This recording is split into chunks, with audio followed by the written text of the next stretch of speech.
Time, Gentlemen, Please, by Stephen Kehoe.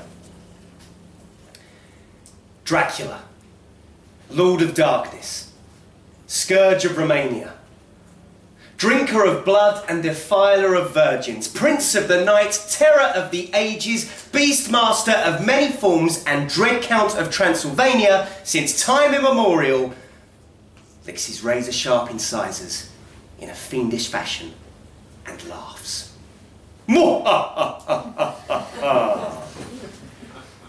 He's just rolled a 20.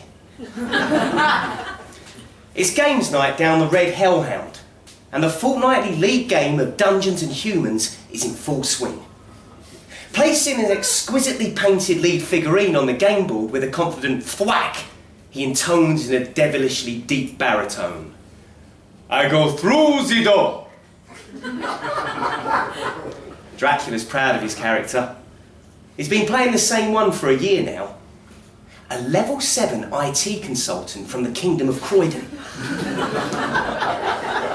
Called Colin. Special skills include turning it off and on again and talking about GDPR. Top score on the 20-sided die means a successful saving throw versus technology, which in turn means the swipe card will open the doors. Campaign-wise, the party have now all but escaped the fabled glass-fronted lair of the office worker and are approaching the mythical, trendy-looking coffee shop and juice bar on the other side of the road. The quest to secure a coffee apiece and one of the better toasted sourdough sandwiches is now nearing its climax. Lord Voldemort, whose turn it is to play careers advisor, looks up from behind the rulebook with a perverse grin. Well, a more perverse grin. To be fair, his resting dark lord face is already pretty perverse. With a squashed up nose, teeth and all. Did you check for mid-level managers? He hisses. All eyes turn to Skeletor. I hate my character class, complains Skeletor. All I do is eat cakes and read other people's emails. Disgruntled, he grabs his ram's head scepter and strides off towards the bar. Who wants a drink? The Red Hellhound is an old-fashioned Victorian boozer, a vanishing breed even on the streets of Hades. Games night takes place in the coziness of the snug. Dracula and his cohorts huddled together on mahogany benches upholstered in green leather. The paraphernalia of the game is strewn across the brass tabletops, supported by cast iron legs. Did you check for mid-level managers? Insists Michael Gove. Doing that thumb thing for emphasis. Michael's character is a level 13 politician. He always plays himself. Special skills include taking cocaine and being so annoying enemies are forced to attack him first. No, I didn't, but it was He-Man's fault. Audible tuts ripple around the bar. Nemesis blaming is frowned upon in the underworld. Everyone knows you're here because you've been defeated by your nemesis, or nemesis, but it's a faux pas to blame them publicly. Well, not too embarrassing for Skeletor, who everyone agrees has a pretty kick-ass arch-enemy in the shape of He-Man. But a different story for Voldemort, who was defeated by a prepubescent, bespectacled geek along with his ginger sidekick. Oh, and Emma Watson. At the bar, thronged too deep, an impatient Skeletor casts a weary eye socket over the top shelf. Everyone's a gin wanker now, he moans.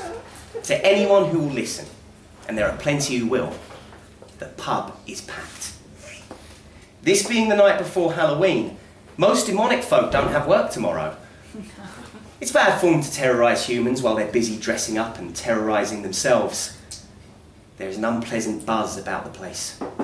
Cigar smoke and raucous laughter of the maniacal variety fills the air in the Grade 2 listed Central Hell hotspot. Across from the snug, Cruella de Vil is losing another game of pool to Saddam Hussein. Stubbornly refusing to remove her Dalmatian fur coat, she only ever pots the spotted balls, even when playing stripes. Judas leans on the jukebox, silver coin in hand, and surprise, surprise, sympathy for the devil blasts out for the fourth time this evening. Why always the thumb, Michael? Insists Frankenstein's monster, sat wedged into a corner and stooping to avoid the lampshade. Well, focus groups told us pointing was too pejorative. The thumb is a happy medium. It means I really, really mean this, but not in an angry, pointy way. He resettles his spectacles, then continues. It's a bit like the word pledge. It sounds like a promise, but it isn't. So when we break it, nobody minds. At least we get less angry faces on the focus group survey. Turning his rot-swollen head as quickly as the bolt will allow, the errant doctor's creation regards the politician with a thoughtful, appraising air. Why are you in hell, Michael? The focus group, it was made up of members of the British public, you see, and, well, did we check for mid-level managers? You didn't, hisses he whose name was mentioned a little bit earlier. You are accosted by a vice president of statistics and his minions. Unperturbed, Dracula slurps down the last of his artisan craft blood and wipes the froth from his aristocratic chin, before slamming the schooner down on the table with a diabolical grin. I talked to them about GDPR. Voldemort shakes the die. It clatters, totters, tumbles and rolls before settling on a lowly 2. The save versus boredom is failed. The Vice President of Statistics and his Associate Vice President minions fall asleep. The party advances. They can almost smell the coffee. The end-of-level boss is now in sight. Lord Voldemort places a 1:16 scale replica of a hipster down on the board behind the coffee bar. The figurine is painted in unconventional beige and dressed from the waist up like a French sailor. The barista with the elaborate facial hair flexes his tattoos for the showdown. Michael looks afraid. Dracula worried.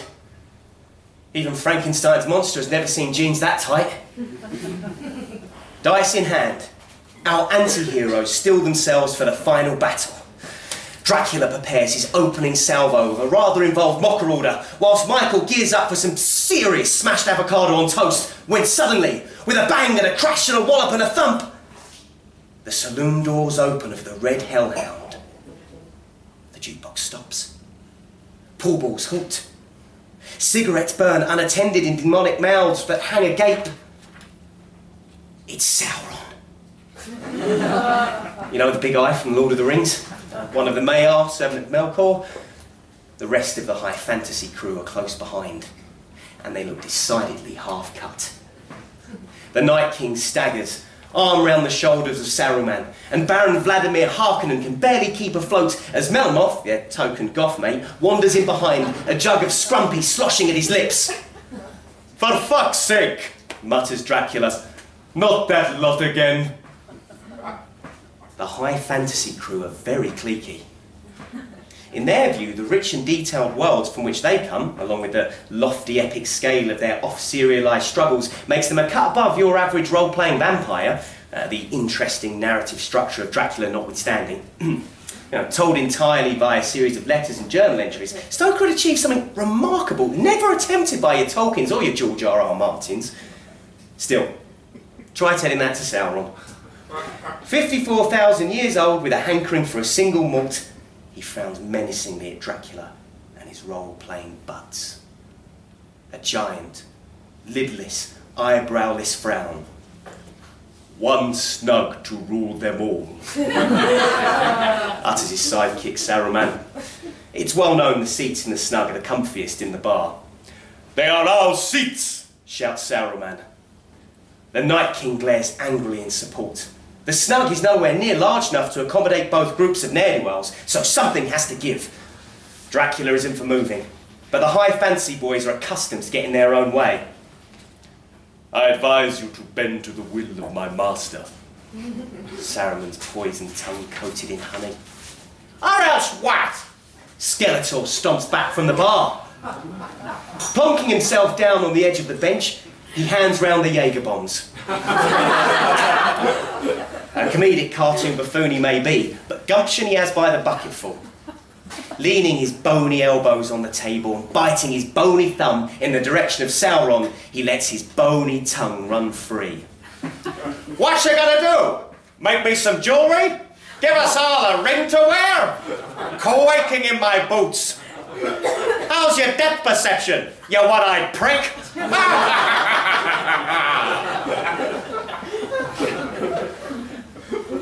You are most unwise to insult my master.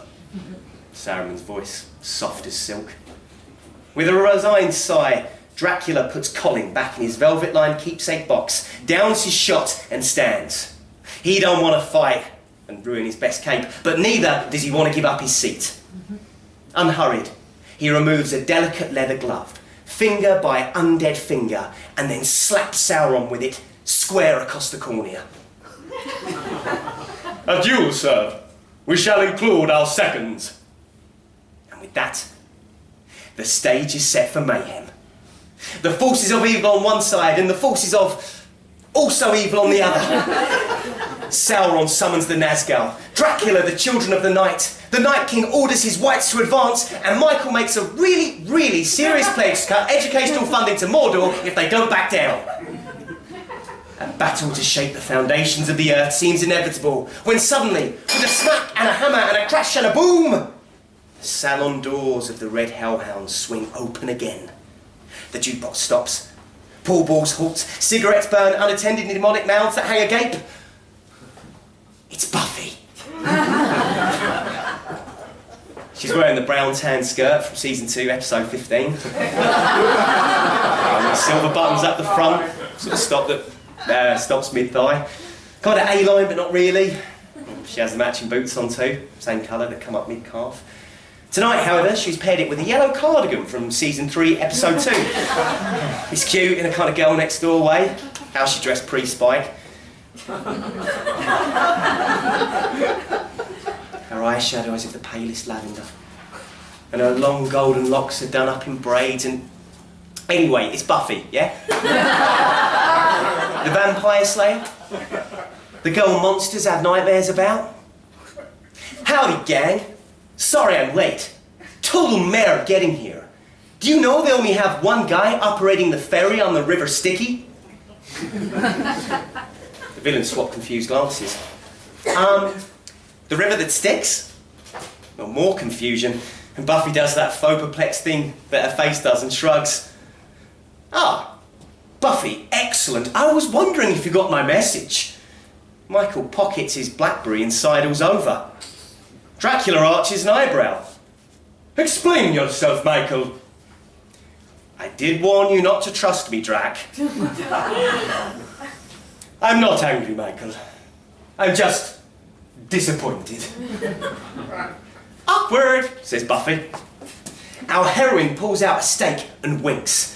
It's like the wink she does to camera in season 7, episode 16. You know when Andrew is recording the battle against the First for posterity, and each one of them gets a slow motion montage in the kitchen, deliberately over-egged in a cheeky watch this kind of way. It's that wink. Outnumbered and obviously outgunned, it only takes a moment for the forces of evil and also evil to forget their differences and join forces and become really, really evil. Lesser demons finish their beers and skulk away. The bartender hides. Skeletor suddenly remembers he's left the oven on and escapes through the window with a cacophonous crash. Somersaults are somersaulted. Stakes are driven. Quips are quipped. And capoeira kicks are improbably performed by Sarah Michelle Gellar's stunt double. When the dust settles, the Slayer is victorious. The Dungeons and Humans board is the only thing that remains. Buffy rolls the dice. 20. She checks the rulebook. Ooh, chocolate sprinkles. Yummy! Waving Hell a fondish goodbye, she makes an icky face at Gove before backing him off into the sunset. Balance is restored to the netherworld once more. Kind of.